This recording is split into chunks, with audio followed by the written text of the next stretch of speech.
The scale's good? 4, 3, 2, Sick. 1. And we're on the road today. But same old shit. This is Talk About with Lust. I'm your host Lust, and this is actually a back-to-back home edition. We got one of the homies from a long time. We're gonna get into it a little bit, but per usual, I like to let the guest kind of like introduce himself, tell you who you are, your handler, and all that good stuff. Okay, it's your boy Eastside Movie. Okay, Follow me on the gram, Eastside Movie _ there we go. So basically, you know what I do, man? I take people's Tell me. vision, bring it to life. Been doing this for about 15 years now. I've been in the game. Long time. I would say I'm an OG in this film stuff and an OG in life in general. Oh, Living down here in South Florida, Miami, Fort Lauderdale. It's been real active, real colorful, so I love it.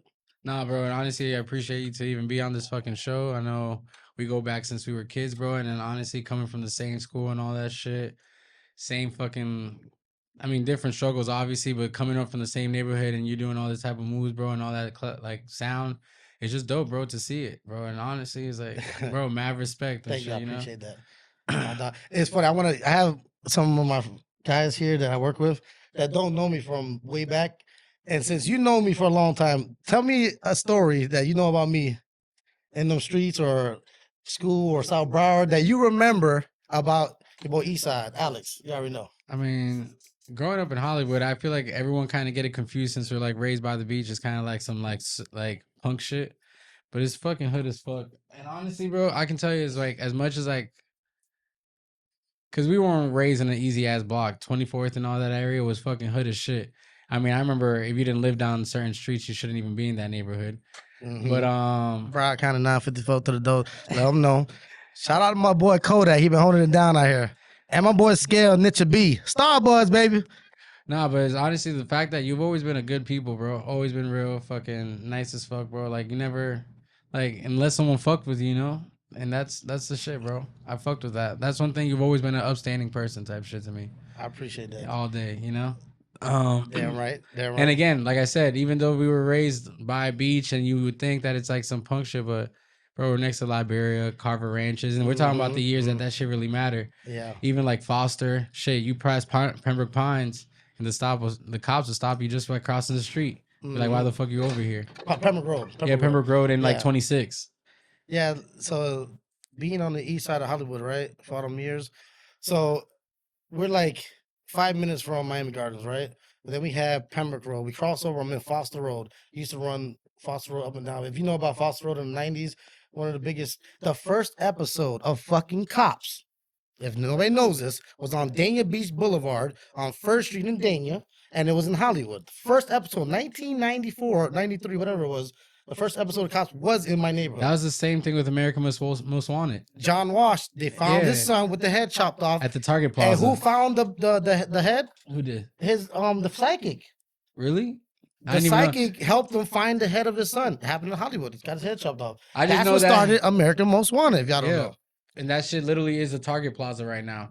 It was the Walmart. Back then. Now it's the Walmart. No, back then it was, remember, it was Millennium Mall back then. Okay, no, I thought you were. I thought it was actually the Hollywood Hills Mall. You know where the McDonald's and the Target's Last at? I remember it was Because that was the Sears I don't Plaza. know. No, it was the Sears Plaza. That used to be Sears. But bro, yeah, Hollywood's a fucking landmark, bro. Like it's just like a lot of shit people don't fucking know. I always wanted to talk about Hollywood because they don't give enough credit. Fort Lauderdale, just being in that area in general, South Broward was. Oh, bro, if you know any history about South Broward, I mean, they made a movie called Bully about it.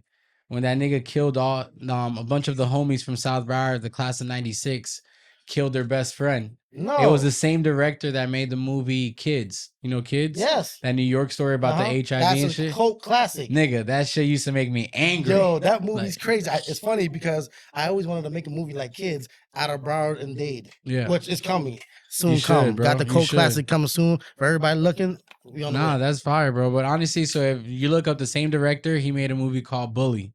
And it's crazy because they show the Dania Beach Publix back in the early 90s. They have it like set up like when we were kids, and the nigga was making pub subs and shit. They were surfing in downtown fucking Dania. But nah, bro, it was fucking sick as fuck because like, yeah, there's a lot of fucking history in that area, bro, and you would never fucking guess it. Now it's blown up. Yeah, it's downtown Hollywood is changed tremendously. This is where I'm gonna get my new spot I used to live on the circle when the circle started first popping. Yeah, before the I had size. the first condo at the Radius. I did. Eastside had the condo back when I didn't You have a had to. job, but Yeah. I was still getting money. You Yeah. hear me? Anyways, You hear me? I had the condo at the Radius on the 5th floor. Never forget it. And there was open door service at the condo. You hear me? Okay.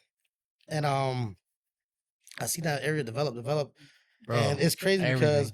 you can go east to the beach and get some damn money, or you go right there to Dixie and be in the hood again. Yeah, You know? yeah, yeah. People don't really understand. Broward County is a very special place. It is, and it's low key kind of changing. Hold on, let me put this on nowadays. silent. Nah, you're good, you're good. Samantha, I'll call you back. They're not gonna go to the studio tonight. I apologize, but I'm getting filmed.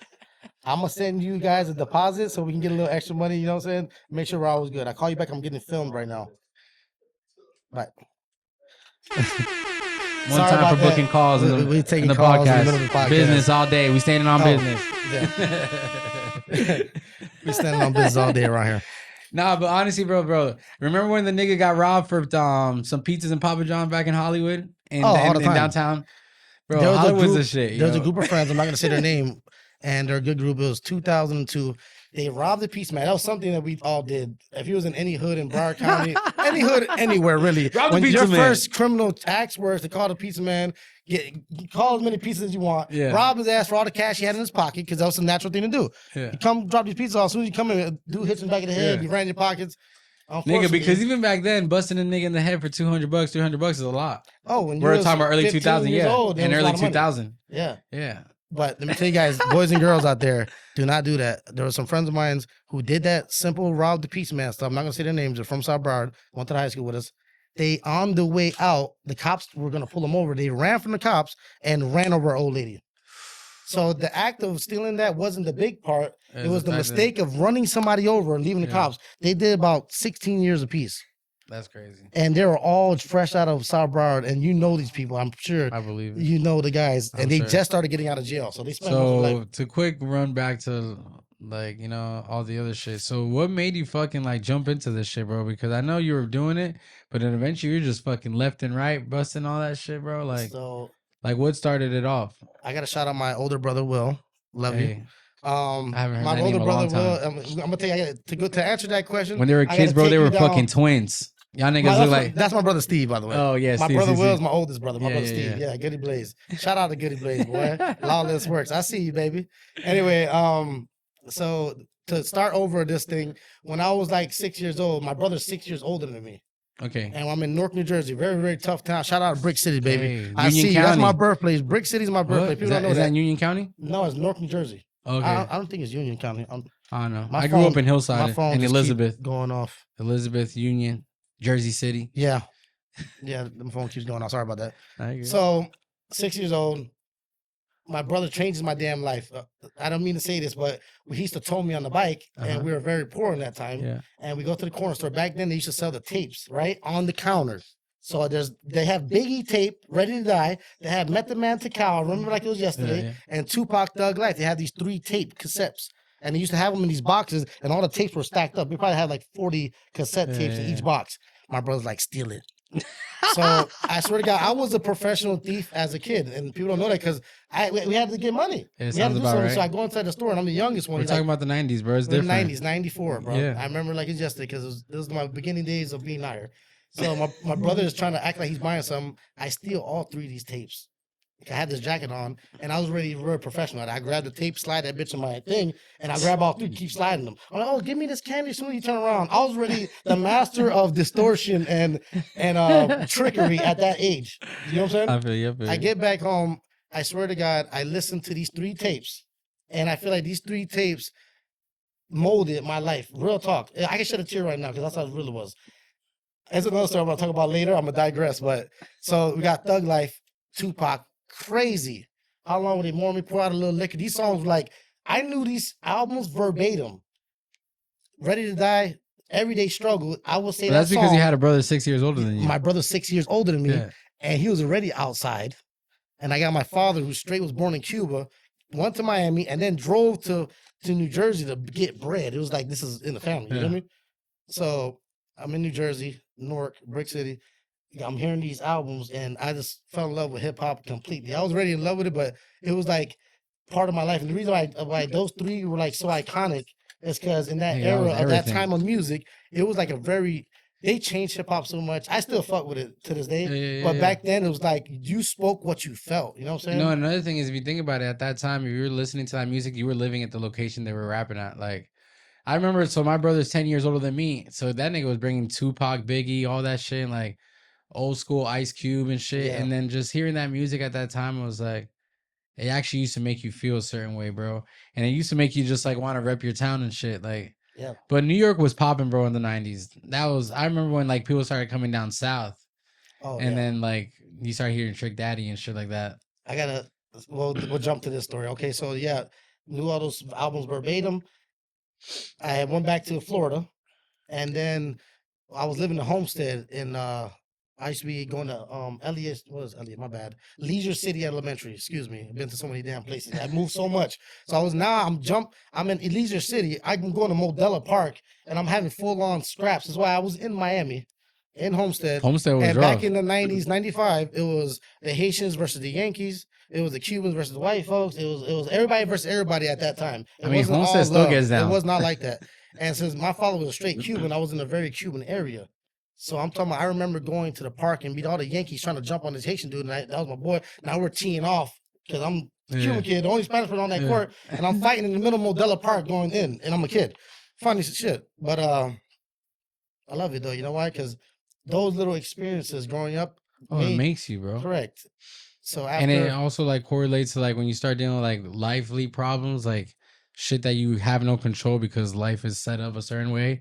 Those little battles that you had as a kid fucking makes you fucking survive those fucking days. If you knew that Homestead at that time, shout out to Coloriers, Ghouls, Naranja. Bro, that's still I see you. fucking tough. Modella Park, I see you too. That's just tough out there still. Oh yeah, it is. I still got family live down there. From there, mom's is going through shit, whatever. I'm not gonna talk about that. She sends me to I moved to Tennessee for 9 months. That's random. Random as fuck, cause trying to change lives type situation. You get me? Okay, so now I moved to Tennessee. Don't know nobody there. It's just me and my brother. My oldest brother Will stays with my father in Miami. Okay. Never goes to Tennessee. And me and my middle brother, we're in Tennessee for 9 months. Bro, I lived in a small town called La Follette, Tennessee, right? And it's a funny town. It's right outside of Knoxville. Okay. And I'm fresh out of Homestead. I had khaki Dickies on and Converse. And they were like, "You fucking nigger spick." Excuse me, I'm sorry, but that's how racist the town was. Oh no, but they're all like moonshiners out there. It was like one black kid, about two Spanish dudes, and I was a nigger spick. Yeah. It's funny though, because I ended up liking the area, but I moved away. No, those what's it called? Those Appalachian motherfuckers are fucking racist. Bro, they still paddled people in the school. So if you go to that school, I'll tell you right now, coming from Miami, I went to that school. My mom's had to sign a paper because they I'm gonna paddle your son. They said we can paddle kids here. If you want me to go to school, you have to sign a paper. Bro, I got paddled twice. That's how bad I was. They paddled my ass twice. And I'll never forget it. The first time I was in the math class and bitch throw something at me and I threw like a book at her. Boom, hit her in the face. I'm an outlaw. I'm in school. I hate everybody because I'm moved out of my neighborhood. I feel alone. I'm angry. Anyways, get paddled by the damn math teacher, bro. This was some real shit. In front of the whole class. That was nothing. I'm still acting up. A couple weeks later, I'm in the damn cafeteria, and I'm like, I'm gonna turn off all the lights of the fucking cafeteria. I don't know why the fuck I did this shit, but don't repeat the same stuff, okay? It was just stuff. You just acting Don't do out. what I do, live what I say. That was a good one. I turn off the lights in this cafeteria. Man, the principal sees me. This guy wasn't the same as the math teacher, though. The guy was like 6'6", looked like he was a linebacker. He goes, "Come on, let's go to my office." That same He calls day? me. No, another day, Oh. a couple days later. You go to his office. He had the hands, like a tattoo of hands on the desk. Because it's not like this is not the first time he's done this. He's done this. He's terrorized the whole school damn near. And he pulled out the paddle. Miss Trenchbull? I don't know what the fuck his name. I forgot his name. But the paddle had a whole bunch of holes in it. Like no wind was catching this paddle. Hey. He wanted to make sure that when he swung this paddle, that bitch was going to cut the air and tag your ass. Okay? So he goes, put your hands on the thing. He goes, look up to the sun. I look up to the sun. He hit me so damn hard, I saw black spots. Pa, pa, pa, ah! I couldn't sit down for like fucking 3 days, bro. That what- shit hurt but bad than a bitch. that wasn't a Catholic school. No, it was a regular white school, bro. That's fucking wild, though. No, that shit hurt. But that's the I'll never forget '90s, it. bro. That's the '90s. You My can't mother do cut that. up. She came to the school, was trying to fight. My son can't sit down. Hey, that's fucking I'll, great. I'll tell you right now, I got straight A's the rest of the time I was there. I ain't act up nan time. I was like a damn mime. I didn't even talk no more. It was over. But That was it. But when you went to Broward, you were. I mean, I feel like you were. You were. I always saw you in school and shit. You were not through that. Hey, I feel like Broward was also a vibe ass school. Like you Yeah. don't really have to chill. I mean, you didn't have to skip. I Like, caught it a was couple fades in there. Oh Decent. yeah. See, that's what I was telling you because when I tell them when no, you didn't know that when I was outside, Nah. small. Yeah. You don't gotta go too much detail, but when I was outside, you know. Oh yeah. You know what I'm saying? Really outside. Right. No, because you know me from back then, so Yeah. you know what it was. Nah, you know what I I'm know, saying? 100%. Bro, all of us. Like, that's honestly, it's funny because I talk to people sometimes and I was telling to someone, they were like, yo, it's like, they think that lifestyle is kind of cool. And it's like, no, dude, honestly, you do it to survive. It gets later, or greater later. I always believe that. That term that it gets greater later is such the truth because I didn't have more fun until I was an adult. Like, Yeah. I don't know if I was a late bloomer, but I got all the beautiful women when I was already 21 and over. You know what I'm saying? Yeah. I don't know if it's because I was extremely poor and I was hustling all the time and doing shit that I didn't have time to think about a bitch, Yeah. or because now I'm getting money now and I'm doing stuff. I don't know what it was, but the truth is, I feel like life gets greater later. And I would tell any person that's young, like, hey, But a lot of hustling, bro, because you're not just over here just chilling, waiting for shit to happen. Because like you said, you've been doing this for 15 years. yeah, And nigga, you could name a fucking hell of a list. we're getting there. We're going to get No, there. I'm just saying, I'm but giving you still. the good meat and potatoes of the story right now. Yeah, No, but like honestly, it's like, yeah, bro, it doesn't just come just because, you know? Because again, like where we came from, bro, you know how many niggas are fucking dead? Oh, a bunch. And not just saying because of just being in the street, just simple drug shit. Yeah. Taking the wrong thing at the wrong time, having a good time. So it's like, bro, it's fucking, like I said, I just had an episode this week, that last week that dropped today. And it was homies from the hood. And it's like, bro, we talk about some of our homies that just died just by one fucking dumbass pill. So it's like, it's crazy, bro, to like even be able to sit down and talk about and look back at those moments. I got something to say about that story. Okay, so that would be to me for my life one of the biggest things that affected me. So now I'm telling you guys, I don't tell everybody. And I never said this on camera in my damn life. My father died of a heroin overdose, right? And he died in a bathroom in Little Haiti. You know what I'm saying? I know that bathroom. I remember driving by that bathroom. I see that bathroom. Father died in that bathroom. You hear me? Of a heroin overdose. My hero, the guy that I loved, that I thought was the greatest, as an older person, I'm like, damn, he went out kind of sad, like damn, like a chump. You hear me? But as you get older, yo, you kind of realize that our parents are technically also growing up. We're watching them grow up, but they don't see it like that because they're stubborn ass Spanish people. But we're technically, like me being a parent now, my kids are technically watching me grow up now. You know what I mean? And now at this age, I finally understand that he was learning it as he was going as well. Yeah. And he didn't have all the stuff. So basically, we all like this. A lot of people come from the islands or come from another country. So your parents come here and they had a certain level of education and at a certain level at a job. So they did the best they could for the hands that they was dealt capped. with them. Yeah. But look at what we ended up doing. Oh, That's hell why, yeah. you know how they say, oh, I walked for you can run. Yeah, and yeah, I yeah. run for you can drive. You know what I'm saying? Yeah. So true. No, 100%. I It's agree so that. true. And that's how me and you here, we're on the podcast. I'm doing videos for some of the biggest names in the world. Bro. And it was all off of For a minute. positive reinforcement, thinking about it, creating it. You know what I'm saying? But creating it from a place where you didn't see it out, but you felt it. You know what I'm saying? Yeah. You got to follow your gut. My thing is too, I was gonna ask you is like, so at what video was the one that you felt that like, damn, this is we gonna start making moves? Okay, so all right, so I graduated school. I'm doing so much free videos and making headsmen. That's why some of these new guys, they want so much respect and they ain't putting no fucking work in. Don't come around me and you're fresh as hell in this game. You ain't got 5 years under the belt and you're not ready to move. If you're not with the movers and shakers of your town, you're gonna fall. And if your ego's too big, just get out my way. Yeah. Get out my way. When I first came in the game, I did everything I could. If I had to work for free, I worked for free. I learned. Before I started asking for a price, I had to learn. You know what I'm saying? Of course, bro. You gotta learn this stuff. Graduated from Art Institute Fort Lauderdale. Shout out to Broward County again, Fort Lauderdale, baby. Hey. Yes, 2008 or 9 was my graduation year. Love that school. I owed them a lot of money still, 50,000. Credit all messed up. Covered 50,000. I will say this: you don't have to go to school no more. But with the one thing that I will say that school did for me is that it put me around 100 people that were thinking like me. Yeah. And just Creative that as alone, fuck. see, you could be in your neighborhood, right? And we could all be childhood friends, but we can't have we might No. not have the same ambition. No, You don't know what they're no, thinking. no. But you take yourself, right, to a place where everybody's on the same wavelength.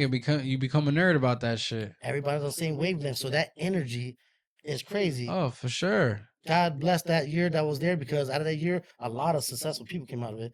We had I believe one of the guys from Pretty Ricky was there with us at that year. We had Dana Marino's daughter. Don't quote me. I believe that she was in there with us. Yeah. We had Serena Venus Williams. They went to the AI in Okay. Fort Lauderdale. Then we had Sean Keeson's sister was there with us. Damn. You know what I'm saying? My boy's cousin Anika was in there, and man, met one of my good friends that I still know today in the business, Fernando. We both graduated. We both were doing videos. I was doing videos at my boy's studio in Hollywood, and my boy comes over one day and is like, "Yo, I got JT Money on the line. He wants to do a video." So this was to me. I'm already doing a whole bunch of no-name videos, right? Yeah. So now I meet JT Money. Shout out my boy JT Money. Hey. They kind of trail fire. I'm gonna call you in a minute, boy. Don't make me FaceTime JT right now Hey. on the ass. Okay, On the ass. that's who's in my phone. Not to brag, I got a bunch of Yeah. people like that. JT, my brother, I've done a lot of stuff with him. So that comes to that story about up north. So in '99, my cousin goes to prison. Right, I'm living in New York City, uptown Manhattan at the time, because I left when I went from Tennessee. I moved to New York to live with my aunt for a while. Okay, right. okay. So I'm in uptown Manhattan, Dykeman, Washington Heights. Shout out to Dykeman, Hey, Washington Heights. 'Cause that's where I'm from. these are all the places that affected me, made me grow up, learn. So I went from Miami, I went Jersey, Miami, Tennessee, then I go to uptown Manhattan. I'm in Manhattan, fast ass place. Bro, lit. A I'm bunch in of my Dominican aunt's niggas. house. Love it. It was awesome. And my cousin calls from the prison. I remember like yesterday. He tells my aunt to give me the phone, and he's like, "Alex," he goes, "Do me a favor, go to was it Virgin Records, or at the time those places sold CDs and shit, whatever." Right? He says, "Give me Trick Daddy, www.thug.com." Yeah. Lit. I remember that. Shout out to Trick. Then he says, "Give me JT Money pimping on wax." He was very specific. So when I get to Virgin, whatever the fucking show is, I buy 2 of each CD because I was so interested in why he asked me Yeah. to get these specific records. You know what I'm saying? Mhm. So I buy an extra CD for each one, send them his CDs. I started listening to Trick in '99. I was in New York. I didn't even know about Trick at the time because I'm in That's New York. when I fucking found out about Trick. I get a phone, like I said, I got a phone call from the jail. That www.com, bro. Yes. Thug.com. And there's a song, Pimpin' on Wax, called Kite to the Boys, because a lot of my family always went in and out of prison. Whatever. It is what it is, right? I've been in and out of a bunch of the situations as well, from a young age till now. People don't notice. That's why when people don't know me, they just say all types of stuff. They don't really know me. But when I was 9, I called my first case in Homestead. 9 years old. Homestead Police Department took me to jail. Mother was so high, she never came to got me for a couple of days. God bless her. Love you, Mom. Whatever. It is what it is. I stood in the detention center for 4 days, and I'm 9 years old. Cried and everything. I didn't know what the fuck was happening. Hey, you know, And I remember, like it's just, I'm walking in the line, and at that time they had the girls on one side of the building and the dudes, and the girls were all lined up. And she goes, "What is this kid in for? I can breastfeed him." I swear to you, that girl told me that. I believe it. Why? Nigga, you're Because 9 years they kept old. on messing with me at Homestead, and I was so tired of it. My mom's boyfriend at the time had a knife on the damn counter. I took the knife with me, had it in my hand the whole damn time. I already knew when I walked to the door, they was gonna start fucking with me. Yeah. So I said, "Okay, let them fuck with me today." Soon as they wanted to fuck with me, I pulled that knife on and started swinging that motherfucker crazy. I had to get my respect. I wasn't playing. Hey. Got locked up for it. 9 years old. They obviously nothing stayed. Yeah. Of But I'm course. sure if you look this shit up, you'll see my picture. I believe it. And my uncle, he was the leader of the Latin Kings at the time. And so after I did that, I ran to the wall and pinned Latin King, folk killer. I'm just going in now because I'm all hype. I done backed down 5 guys with this knife, and I'm a kid. And I tagged up the building. I tagged up sounds the like the fucking building. 90s. Right. Tagged up the building. They charged me graffiti, destruction of school property, and they couldn't find the knife. I'm lying my ass. They couldn't find it. So whatever. Boom. And there's a song called Kite to the Boys from JT Money. If you ever listened to that song, very deep song about going to jail. Love that song. And then Chevy Game. Love Chevy Game. Love almost the whole album with JT and Trick. So coming back to the studio, I meet JT Money, and I already know all about. I told him the story. I'm like, "Bro, I know about you because my cousin in prison told me about you when I was a kid." And he's like, "Nah, wait, I'll call my cousin right now." And my cousin Tommy in New York will confirm this. So I meet That's JT dope. Money. he's like, yo, we could do some work. And he never shot videos to Chevy Game or Run the Yard. These are one of his two biggest songs, Run the Yard. And so I'm like, bro, my boy has a red camera. Bro, He got that's fire. the first red camera in Fort Lauderdale. My boy got it. And I'm like, bro, how much is rent the camera? He goes, give me $1,500. I give you everything. Bro, I didn't have the money, but I raised $1,500 off the streets, begging, borrowing, selling, whatever the fuck I had to do to pull up that 15, and I paid for his video. People don't know this. I paid to shoot JT Money video. That's because he was a legend, and I wanted to shoot it with this camera. I figured, you know, if I get this camera and I shoot this artist and I put it together, I'm gonna blow up. You know what I'm saying? It was all premeditated. None of this shit was a game. It was all meditated. Okay. No, that's fire. Got the money, paid it, got the red camera, got a 20-something foot crane, shot half the video in the studio. If you guys can see, I wish we could pull it up on now. I'm about to look it up in a second. I could pull it up if you want. You want to see it? Let's pop it. Huh? Right. No, if you want to pull it up or we not, whatever. On YouTube. Shot Chevy Game. And we put it on World Star at the time, got a couple million views. I was the man in my neighborhood, and I started getting all the phone calls. Next thing you know, I'm meeting Two Live Crew, Brother Marquise, God bless him. God bless Chinaman who passed. People don't notice the director of all those Luther Campbell videos, Uncle Luke, was actually my teacher in the Art Institute named Tassolini. Okay. So these fucking I was records. like, Uncle Luke was your teacher? No, the director who did Shake What Your Mama Gave You and all those other songs. Classic. My teacher in the AI, and it's crazy because I don't, Tassolini, if I get this wrong, don't be upset. I think he's Indian or I know he's from overseas. And he's like, Alex, I do these videos. He showed me the video. I'm like, no way.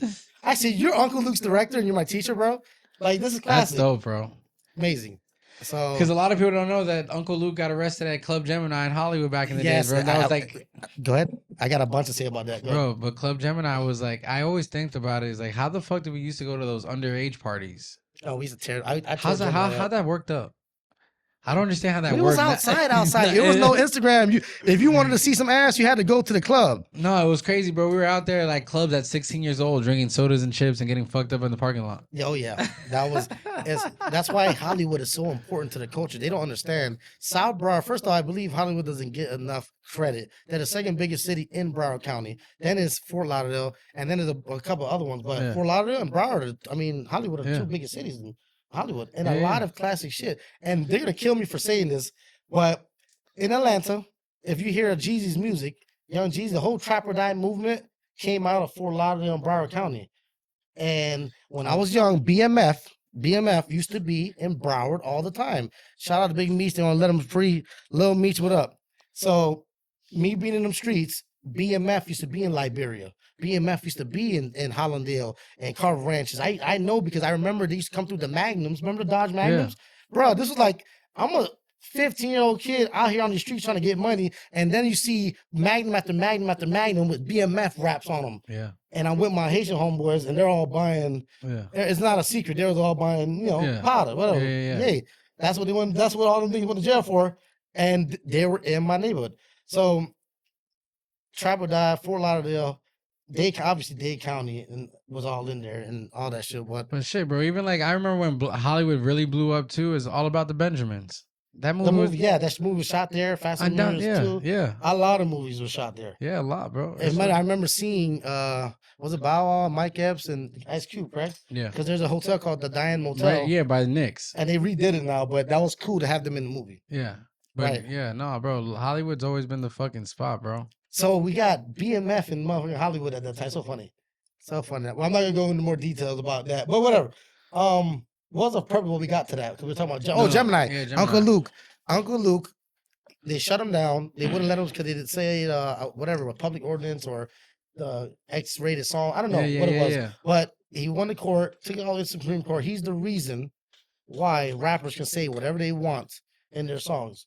So we don't get enough respect for that. Shout out to Trio 5. Hey, honestly, I told Broward County. I had Chaos on an episode, and I told I want Uncle Luke on an episode, bro. That nigga's a legend. You a legend if you fuck with us. Yeah, legend, bro. He's like the pioneers of fucking Dade County or Miami. And he's the reason why you can say whatever you want. Hey, there you go. Would you mind passing me that bottle right there? I need another shot. Say, give my dog a shot. But nah, Uncle Luke, bro, is like, I mean, he made Trick Daddy to be a ratchet ass motherfucker like that, bro. Shot the fuck out.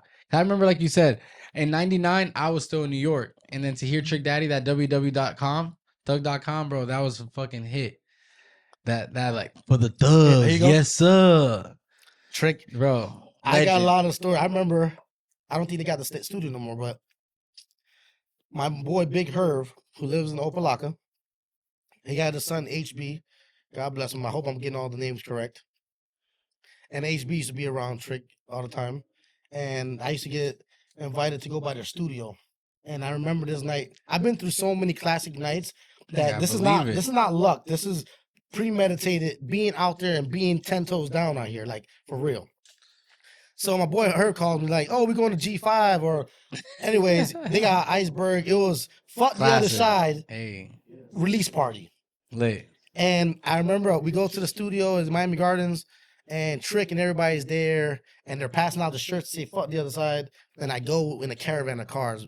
Man, they really ran Daycount. They really run Daycount, and they do it with such grace and without over exaggerating. Yeah. And you know what I'm saying? That's one thing that is new. It's all good. I know they do it for the views and the clicks, Yeah. but Trick is not. He can really put down on these people and really show his ass about how he run the city, and he doesn't really do it like that. And I respect him for that. He's just a real humble G, like for real. No. Shout out to Trick Daddy. You're a real humble G.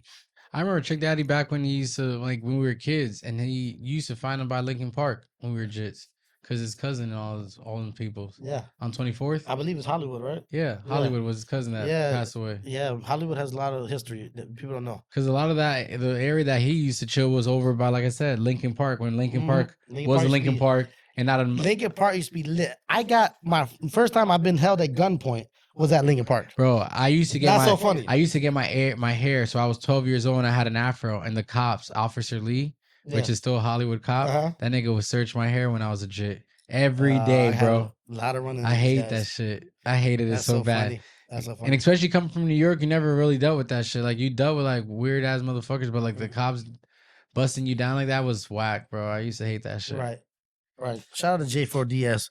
Got me shining over here. Hey, bling blow. Just for the streets. But another thing is, bro, I've also like, I like the fact that you also started working heavy with like in the Spanish culture. Big, We're getting to that. We gotta don't rush me. What's the time of this podcast? No. You came over here, wanted to talk to me. Now I'm talking. We're to you. Okay. we're talking. Let me know what the time that it is. I got stories for days. Nigga, I know you. I'm a vet right now. The reason I love this shit is because, like, bro, and this is all factual. You talk facts over here. All day. All of that fake ass shit. I don't like. I like when people talk it real, bro. And another thing is, the way I see it too is that, bro, not every podcast that I have, I'm over here sometimes pulling teeth, bro. You actually talking, like, saying stories and like full on stories. Some niggas be like, I'm like, nigga, this is about you. Come on. Oh, let me go back to this. So the reason why I talked about BMF at the time and all that is to say this is because Jeezy, shout out Jeezy, was one of my favorite artists in the world. When Let's Get It dropped and Thug Motivation 101, so just like especially being outside, bro, that was a fucking anthem. No, coke prices up and down like 6 folds. Don't nobody know that more than me. Hey. Okay, I'm gonna say that right now. Hey. Okay. So I got to go to the Fuck the Other Side release party. Fucking amazing. And I'm like, this was like the first, and I'm straight from the streets. All these people know me because they knew me in the damn streets, not because I did video. I didn't even do video at the time. Herb, don't be upset. I'm gonna tell a story. The dude who invited me, that I met his son, that new Trick and all that was my boy Herb. I'm sitting in an apartment building on Jackson and 24th, Jackson Arms apartment. People from Hollywood know this place. I'm sitting in the front of the this is how I meet Big Herb, his father, HB's father. I'm sitting down and I see a car flip over, trying to pull into the fucking parking lot fast. Car flips over. A lady crawls out the car and runs into the apartment. And she gets in the car and locks the door. Herb, the older gentleman, he couldn't get out the car that fast. He stayed upside down in the car. Hollywood police come, and they pull him out the car. They take the guy to jail. This factual. Let me say that again. So HB, I'm sitting on the front of the building, and he flips the fucking car. I see him get bonded out of jail a couple of days later, and I'm like, bro, you flipped that car. And he he's heard from Opalaka. Come on, man. He talked real fast like that. We always talked, and it was a blast. He was older gentleman. Still my friend. Hey, that's when music really influenced the streets, bro. I remember when "Swing My Door" came out. Oh my by God. Gucci. Oof. Gucci Man. I Hey. fought with Gucci Man heavy, and I often worked with his director to do his videos. I'm blessed to say that I've worked with him a bunch of times, and I'm gonna be But no, working with that him in the era, future. bro, swing my door. Yes. So I meet Herb. He flipped the car. And that's how I meet the guy who has a son that hangs out with Trick, and I went over there. It's so funny. Life is just. But Trick's always been like a local ass motherfucker, bro. He always showed love to the city. Yeah, no, he's a solid. That's why I said Yeah. he can really show his ass and show that he run the city and he really has rank and stories. Because and, another thing, I still see him do like community events and like kids football stuff and like events, like literally local events. Some people get to a standard and they kind of just forget that the cities who put them on and show them love and all.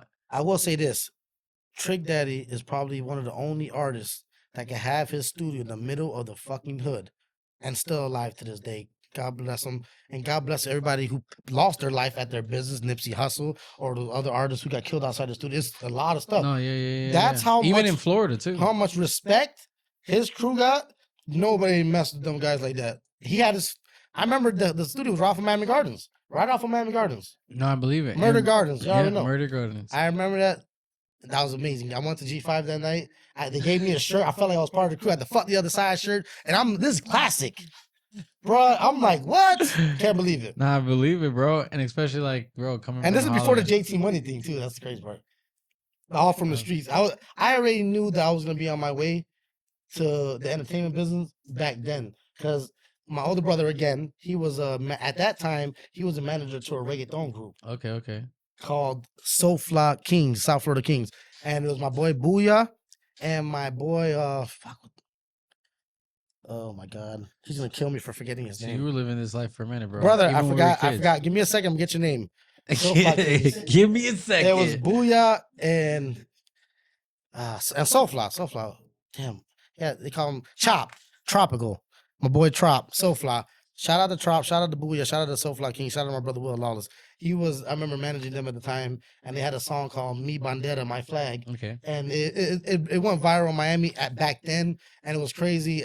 That's what I remember. And I remember my boy Jokes, who's the director today. I didn't know who he was back then. He directed some of the music videos, and I saw him with the directing the videos, and it was great. And my brother Steve was part of the group, G'd Up Entertainment, and he started to rap more. We was already rapping since kids. Like I told you, we had all the CDs. Yeah. We would always rap songs. And it was That amazing. was our life.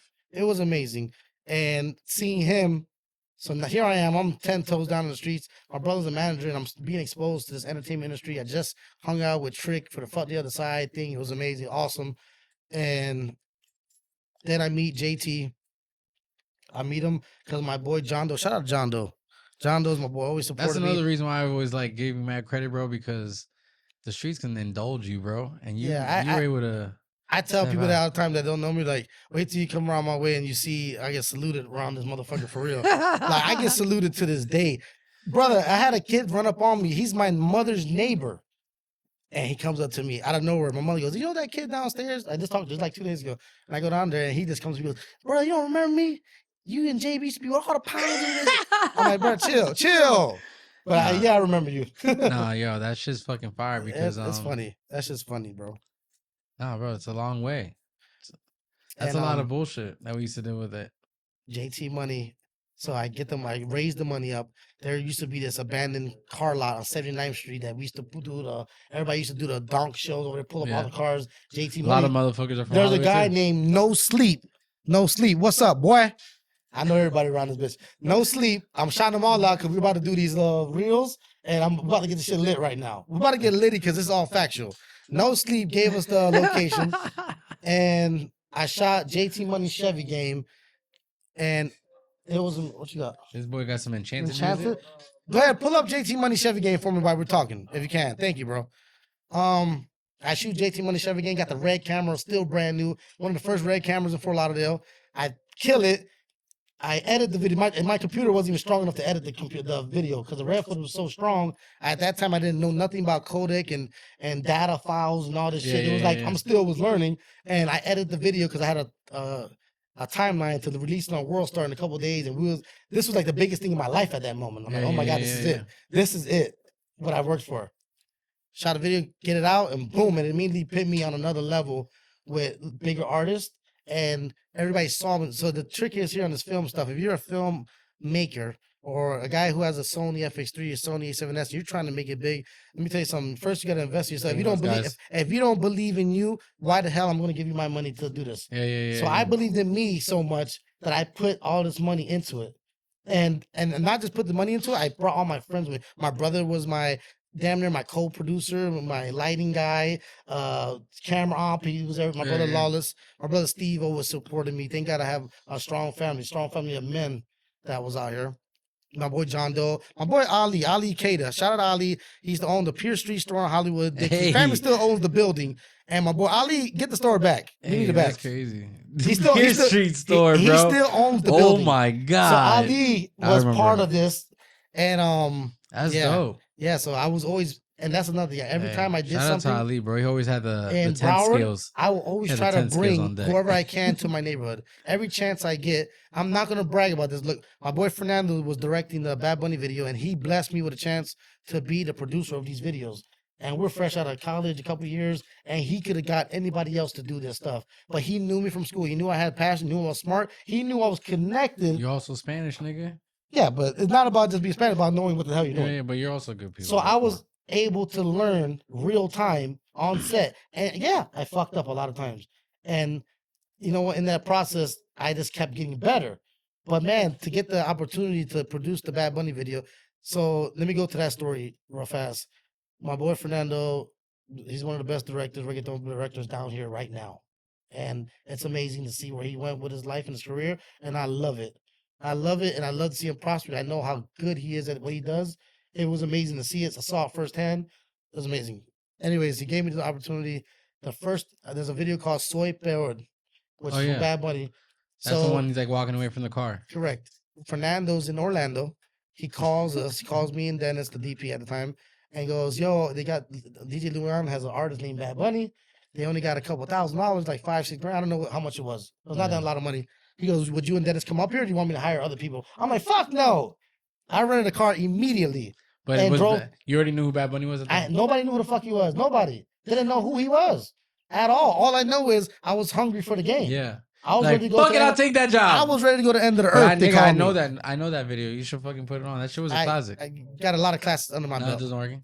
It's hard to click it. Okay, so we go to Orlando. We're creating the concept on real time. Like he already had an idea about shooting something in this garage, and if you see the video, there's a cross that they burn at the end. I built that cross. So I was basically like the gaffer, producer, and like fucking art department on that video. My boy Dennis was DP. You did like installation and props and shit. Fernando was the director. He's also the DP also, and Dennis DP'd. Everybody really did a bunch of jobs together. We were just a 3-man crew. Yeah. We called other people, but the core crew was 3 people doing 5-6 jobs. So we shoot this video, you see the video. It's funny because people don't notice Fernando's the guy in the trunk. When Bad Bunny opens the trunk, you see the guy with the, you see the guy with the mask. It's supposed to be him in the trunk, but it's Fernando laying down with the same jacket on, and that mask, people don't notice, was a painter's mask that has a hole in it. We put it on, turned it the wrong way, and drew the stuff on it. I forgot who was our makeup artist who drew the stuff on it at the time. I believe it was Gianna. Forgive me for messing up there. She painted the X's on there. It was a painter's mask that I bought from Home Depot. When I bought the wood for the cross, I got the painter's mask. That's the mask that he has on. And Fernando's the guy in the trunk of the car. That's dope. No, I remember that video. That video comes out. Because he's walking in the streets, he checks the trunk, and that was if you look at the video, you literally can see my leg behind the car because we had a fog machine, right? And I'm on the fog machine, holding the fog machine down to make smoke come out the back of the car, and you can see my feet. If you see the video, you can see my feet, the Easter egg. I mean, I'll check it out. Yeah, you see my feet behind the car. So funny. Look at that. We got some so we do sort of, and the reason how we got that video is because Fernando was doing already Jay Keeler's videos, and he was just killing those videos. Jay Keeler was growing as an artist. Fernando was doing those videos. Then the first big video I did with Fernando that he allowed me to help him produce on was Faruko Visionary. That video to me to this day is one of the best videos. Like that's when Faruko had multiple voices. The niggas sound like different people. Oh, that video Visionary. That was the video that really caught the attention of all these people. They saw Visionary. By the way, that video was a labor of love. that video, Fernando literally stood on that set probably for 24 hours. It was ready the next day at like 7 a.m. And he's like, Alex, if you want to go home, just go home. I'll stay. I'm like, I'll stay, bro. I'll stay. Because we had so much things that are fighting against it. Faruko, like a champ. Faruko, you're a fucking champion. God bless you. And Dude, Jesus is my Lord and Savior as well, too. By the way, no disrespect to nobody else, but we're putting it out there. Faruko, man, champion, stood in this seat for hours waiting for us to get it right. So I would say that Faruko helped us get to where we at as well. Or I don't know, even Fernando. I know that video came out so good because it wasn't even about the money. It was about putting out this Visionary product. was the one with the. I don't even know if Fernando made a lot of money on that because he put so much money back into it to make it right. But was that the one with the where Where like he's in Colorado? No, he's sitting on a chair and it's like a doctor's office. Okay. And he goes visionary, and you see him pulling off the wires off him. That was beyond his time. Because I know there was another one the one that I thought was a cool video was the one that were in the mountains with the fucking. Yeah, that's cool. That's the recent type shit though. Is it? Yeah, that mountain one, I believe. Okay. So Visionary's older video years ago. So that video, I believe, gave him a lot of phone calls. And since I did a decent job, a good job, great job, he kept calling me. So now we went from Visionary, we went to freaking Swiper. Now we're like getting fucking phone calls. Now this shit's real. Now we're like traveling. And you're like working with like the Spanish. I'm gonna shit. give Fernando his flowers. Thank you for calling me. I was always your brother in school, and we did a lot of stuff together, and I appreciate you. And I want to let you know, he went to AI. I want to let you know that I always respect you, and you always gave me opportunity, even when we didn't even know where the hell shit was going. He always had my back. And that's real stuff.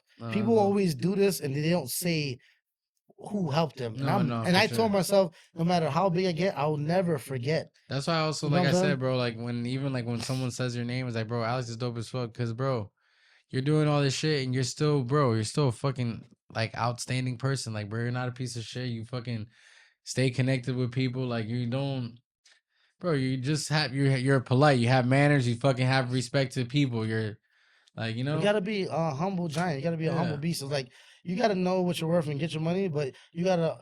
It also comes from being empathetic because I came from these places. I suffered. I seen what drugs do to families. I seen kids suffer. I felt those pains as a kid. I got a son now that's 15, and I'll be damned if I feel scared sometimes because I don't want to spoil him so much to where he becomes one of these kids that don't know where he comes from. No, for sure.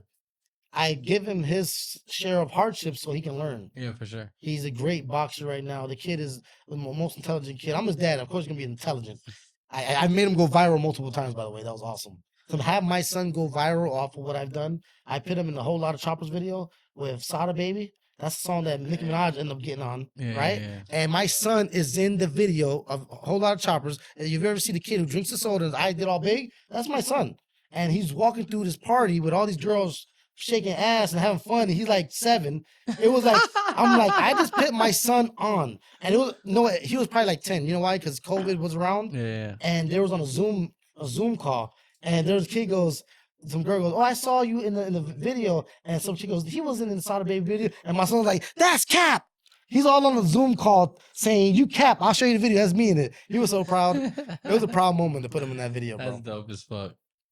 So I got a lot to talk about. We're gonna have to do a part 2 of the damn podcast in a minute. So whatever. JT Money, we meet. Then we meet Bad Bunny later on. Between that time, I did a whole bunch of smaller videos, and I put my work in, put my sweat in. I remember my homegirl. Everybody always helped me. But all the people who I had love for always returned that to me, and I love that. Jessica, which is my good friend that I grew up with, her mother was like a caterer. She did like the catering for the video sets. She knew like all the producers. And before I got on with those guys, I got my first real production assistant job on the G.I. Joe interviews with The Rock. So now I'm a young ass kid. I'm in Fort Lauderdale at the W. I believe The Rock lived in Fort Lauderdale at the time, or Southwest Ranch. When he was making that show, the G.I. Joe. Okay. And now I'm on set, and here comes The Rock, Dwayne Johnson, and I'm at the W. And I'm like, this is really happening. I don't care if I'm just sweeping the ground or moving cables. I'm here, I'm outside, and I'm standing there. Dwayne Johnson walks up, gives everybody a handshake, say what's up to me. I'm like, holy fuck. I remember, my boy Hollywood called me. Hold on one second. Shit, oh shit. You good. Hey, Hollywood, I'm in the middle of a podcast working. I'll call you back. What are you doing? It's about to come on. Shit. Is Ryan Garcia? He about to get his ass. Well, I hope he won for Devin Haney. Bruh, he talked all that shit. He gonna get his ass whooped. I'm about to put it on right now. Easy. The fight's coming on. Oh my God. Look, I'm in the middle of the podcast. I'll call you back. I'm almost done. This is crazy. We lit. Hold That's on. Funny as fuck. No, you're good, bro. Shit. Okay. So we're meeting all these people. I went with JT money. Then my boy puts me down with the Bad Bunny gig. That was one of the best experiences of my damn life. It was You like did a couple videos. a bunch of them. We'll go down the list right now. So we did separate. I got to produce that. Then he was like, "Oh, we got another one, Alice. Tu no mete cabra." And my boy who owns the ranch in That's the Southwest ranch, Ranches, yeah. that's in Davie. Yeah. So every time I had a chance to bring these people to Broward County, I would. You did. So I brought Bad Bunny. Were you part of the creepy? Let me get to that. You just jump. You're jumping. No, now you're jumping. Now you're jumping. No. Okay, so I think Crippy Kush was the next one. So he sent me the song. I think Crippy Kush is the amazing fucking video. My Neighborhood Diner, JP's Bagel. Bro. KC, I love you. Hey, JP, I love you too, bro. Vinny and the whole family, everybody, Rita. I tattoo all of them. That's awesome. You put the tattoo on Vinny's face? Yeah. You know, I inspired that shit, right? He told you? I know. I'm inspiring these young men out here. I did the eyebrow. But this right here, I inspired that shit from him. Anyways. Hey, that's Hollywood shit right there. Fernando says he needs a diner. I fucking get JP's. Fucking great. When I saw that video, I was like, shut the fuck up. And I already knew that you were doing all these videos. I was like, bet you Alex has something to do with this shit. Yes. That was even my weed on the pancake. I believe it. That was my weed on the pancake. I believe it. That's crazy. My connect was just pulling up at the time. He dropped me off a couple of packs there. And I took the weed out the bag and put it on top of the pancake. No, I was double clutching at that time, working. Funny as hell. Classic, bro. That shit was classic. That video was amazing. It was. We shot that in JP's. Then we shot it in the front. And then the driving scenes, my boy, because I knew everybody, my boy pulled up a flatbed truck before I knew about process trailers and all that shit. Yeah. We just had a regular flatbed, put the truck in the flatbed truck, and drove it around Hollywood. Yeah. Got Bad Bunny and Faruko in a flatbed truck with the Jeep going around Hollywood. It was amazing. It's fucking so cool, bro. So cool. Bro. This was like the time of my life where I really got to see it.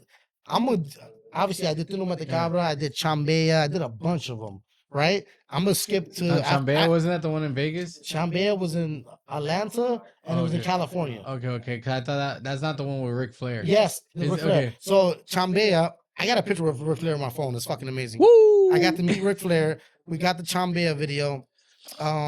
He allows me to produce it. I fucking start looking for a building. I'm still a new producer. He's giving me some monumental shit. So I'm doing all I can. I make 1,000 calls to Atlanta. And I even made mistakes on that time. Because at the time I was, hustling, whatever. And the producer lady from Atlanta calls me and I think she's somebody else. And I start talking about weed over the phone.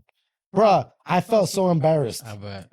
But the cool thing about it, the lady was so cool. She goes, all right, so that means you got the money since you're selling weed. All right, come on. And she still gives me the building. The lady, shout out to that lady in Atlanta that didn't judge me about making a mistake that thought she was a client that day about the weed. It was so funny. So this is real life, bro, like real life. So she still gives me the building. We ran out the fucking rooftop of this building. It was called, okay. Oh, my boy. What's that? I don't know. I hear so much with this damn mics. I I hear him talking over it. It's funny as hell. So yes, Lord. Yes, King. Okay. So we got this building. Is the I remember the name of it. It was like some type of it's not like the Masons. It was a journeyman or fellowman. I don't know. It was the name of the building. I remember you're on the rooftop. I'm on the rooftop of this building. Meet Ric Flair. We do Chambea. We fly out to fucking LA. We're in this building and we shoot the video. It was amazing. That was an amazing experience. There's a BTS. If you look up Fernando Lugo's BTS, you'll see these. The thing is, like, my head too is like right now, like back then, you were like, holy shit. But like, I feel like you still get that feeling sometimes, like, holy shit, nigga. I have so much under my belt and I still feel like I don't do nothing. And I don't know if it's because I'm just a hustler and I know that where I need to be at. Nigga. But these were like some very big moments in my life, and I just did it with grace and honor. And I will always put. I'm not going to even name the names, but I have probably 100+ people over the last 10 years that I hand trained that's in this business right now, because that's how much love I'll show these people, because it's not about what you know, it's how much people you share it with. Yeah. Because when you 'Cause die, that's you what don't makes you take none forever, of this bro. with Yeah. you. And then people be like, "Yo, who put you on?" They say your name, bro, and you technically live No, there's a forever. bunch of them that won't say my name, just some haters. That's fucked up. And I'll never forget they stepped on my toes and backstabbers. Okay, I let me mean, stop. there's some. You know what? Everything that people do has nothing to do with you. Is a reflection of what they did. Whatever they did to me on that journey of me trying to help them, then God bless them. I'm not even mad at them. No, for sure. And But that's the reason why you universe- move forward. The universe, you're not- you cannot only make deposits. You got to make withdrawals. Yeah. No, I'm saying, you can't just make withdrawals. You got to make deposits. Sorry, I said it Yeah. backwards. You can't just always take. You got to give. And everybody who's scared to put down God's name, who's scared to say who helped them, who's scared to do this, who's scared to lend a helping hand, Yeah. that's why they blessings be all messed up, because that's in the blessing. You don't understand yeah. that the more you put out, the more it comes back. Yeah.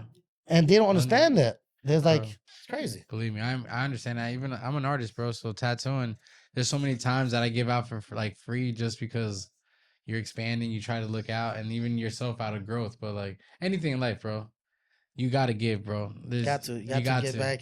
And it's been a hell of a ride, and I've been happy to change. Okay, you want to cut it for part 2? I'll give you part 2 another week. Okay, But good. listen, we're not even past all the big shit yet. Nah, I know. Okay.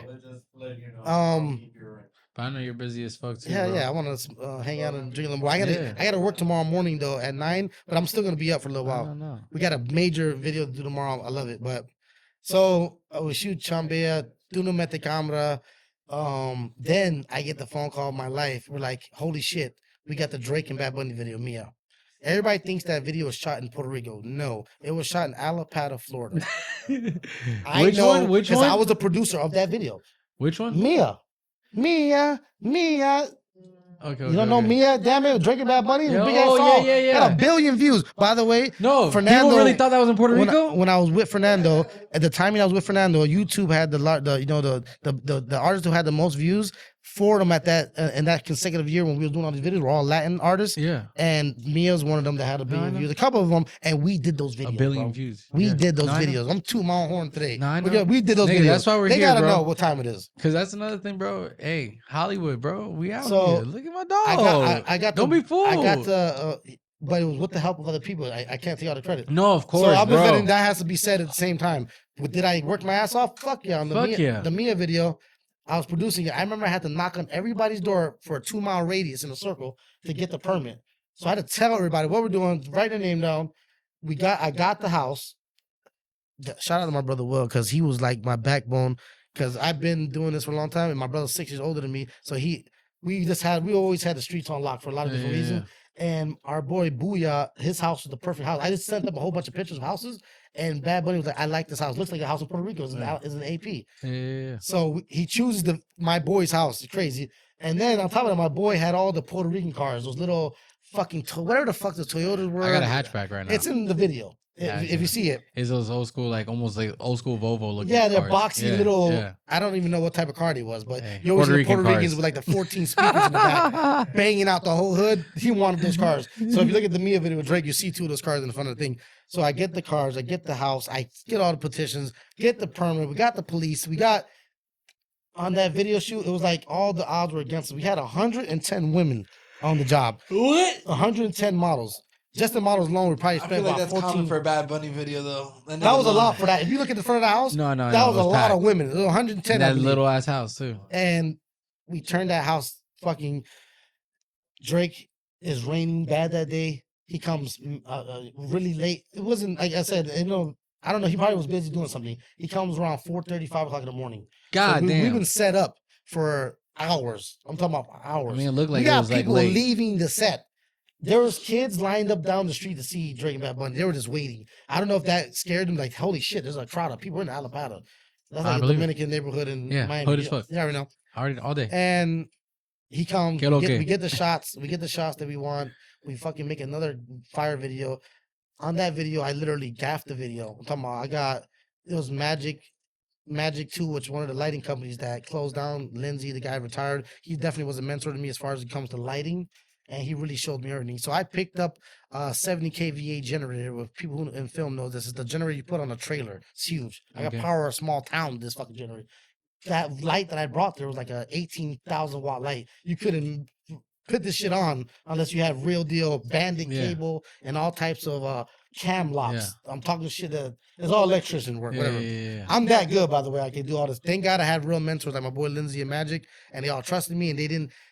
Look, a real fast story. When I was coming up in this business, there were other people that were doing stuff. Like I remember when I was a gaffer on a video shoot, the people were literally lying to me so I could fuck up so they can get somebody believe it. else. And I damn near burnt the building down one time here at M3. The guy wouldn't tell me which cam lock I had to put on, and I almost put the positive with something else, and the fucking big ass spark, and I'm pissed.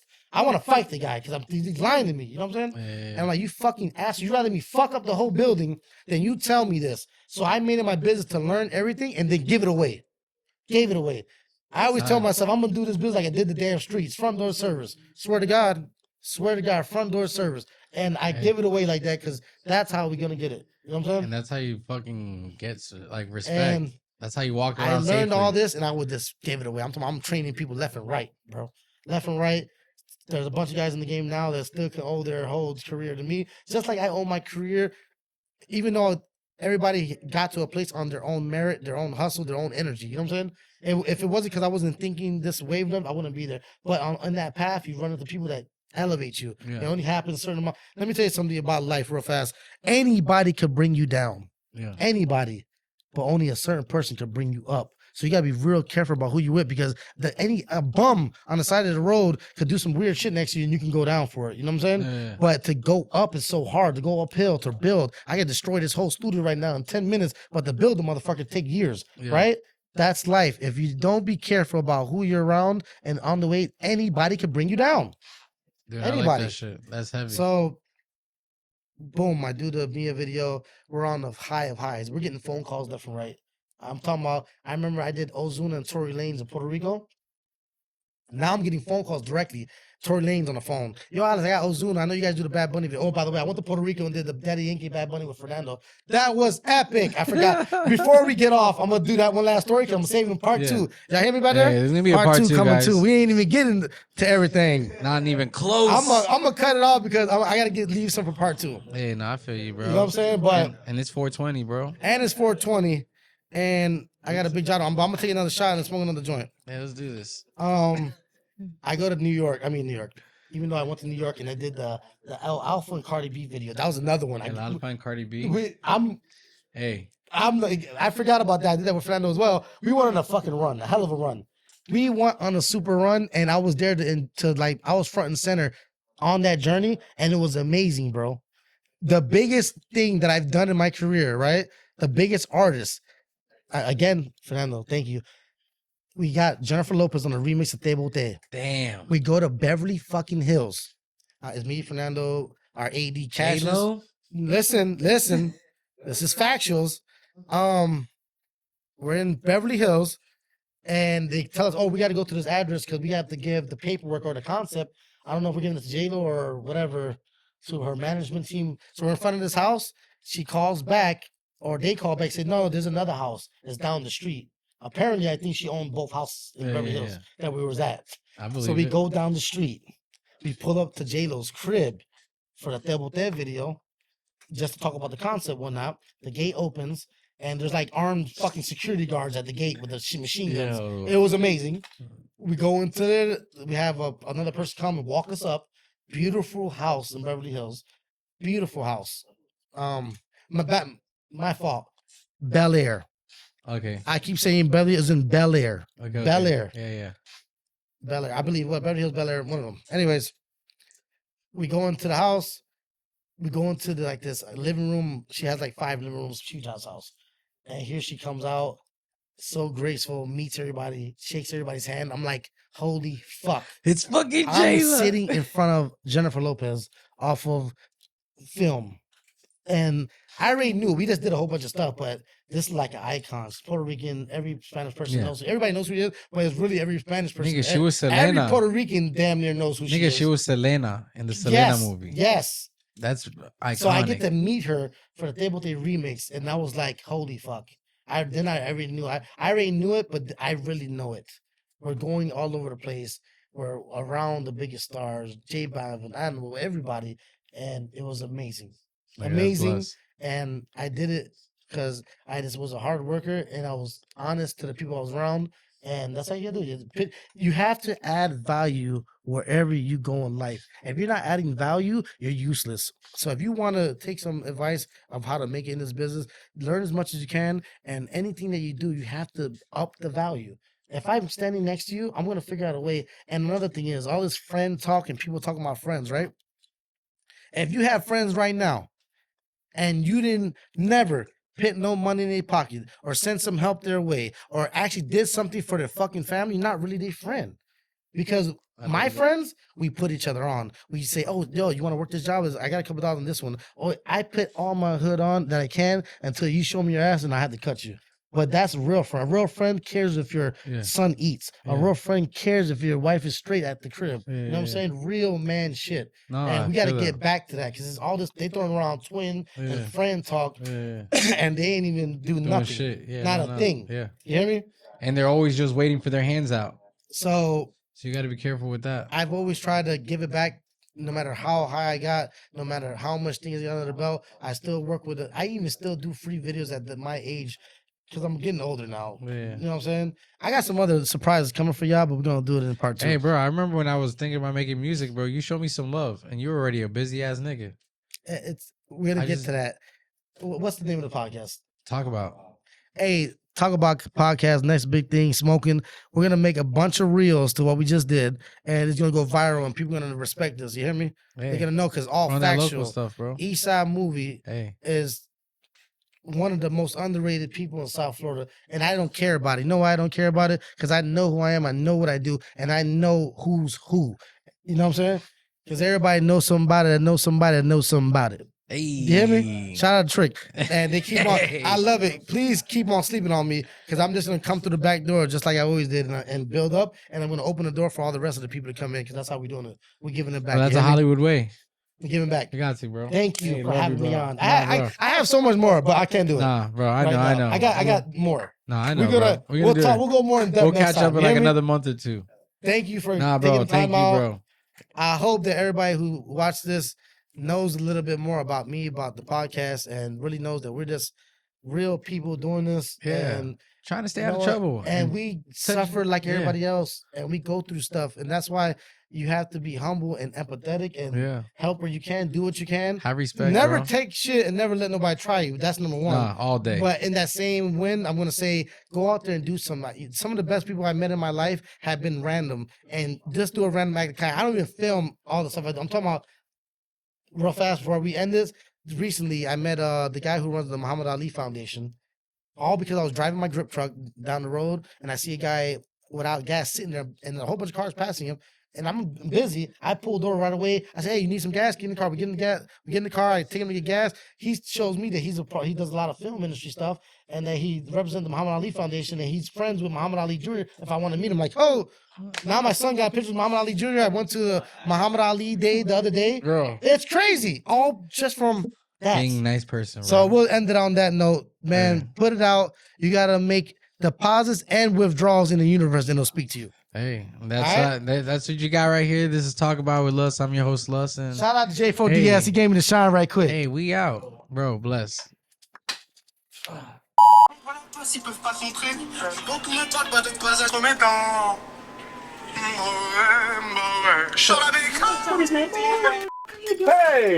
I'm trying to listen to music. What was that about? Anyways.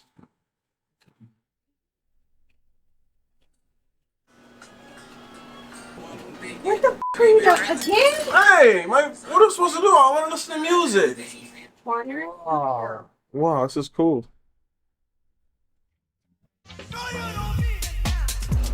Oh, yeah.